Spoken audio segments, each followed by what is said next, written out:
baba kali baba njoli munhu wana akangwara kumberengwa kuti hapana zvanga ndiita. Wasvika December guys. Mamwe marume unoshaura kuti zirume rebwani zimunhu here kana zimhuka. Vabereki vanongoti vane mwana izvo vanonga vane zinyama zomunhu, vakangozvarawo zinyama romunhu richingotendera chingodai musoro richingogutsira, ungati zimombe, ungati zibhuramani riye roti kana rikaenda kunotevera mombe yekwanhingi, mhoyo yekwanhingi, rotovata mudanga rotoita soti ndo hamuridzi wedanga. Rikaenda kwanhingi harotovata ikoko rotoita soti ndo hamuridzi wedanga. Vamwe vanhu unoziva varume sometimes hatizi takapuwa urema, ndosaka tinzi varume tiri imbwa. Ipapa kuti tisi baba vako chaivo namai vako kuti wavatengera bhutsu hausati watenga. Kumusha kwenyu chaiko kuti mbeu vanhu varima hauna kutenga, asi kumusha kwemukadzi wakatenga mbeu.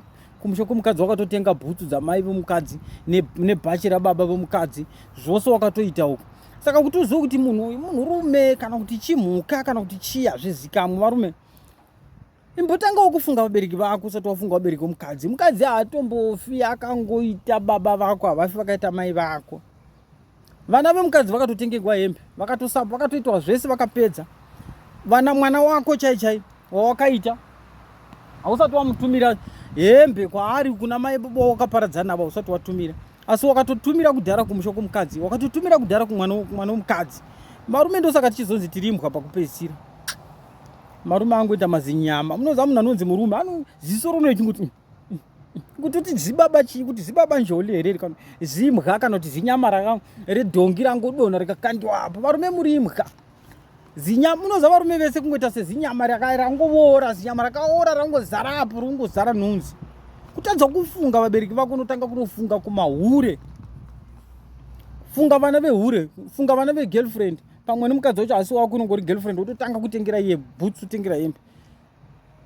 Baba vako chaivo vasati vapfeka hovhorosi riya rekuti kana vachida kuenda kutoilet vanotanga vatombokurira kubva muhuro kusvika uko, nekuti ririna paleba havana kumborifuka. Tirauzi charo kana sokisi charo roita 20 rand havasati baba vako. Asi baba vomukadzi, mai vemukadzi vafuka masokisi vachinja. Mai vesmall house vafuka masokisi vachinja. Mwana wesmall house watambura nekupfeka zvinhu zvako. Apo unoti ndiri baba ini, ndiri baba ini, ndiri baba ini pano. Uri baba iwe pakudini? Musoro bhangu, meso ambuya vako. Vamwe varume hamuna pfungwa samwizi. Kuti uzoti zirume kana kuti zimhuka harizivi kamuti chinyi.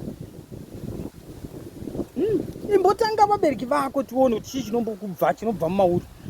Chii chinobva mumauri.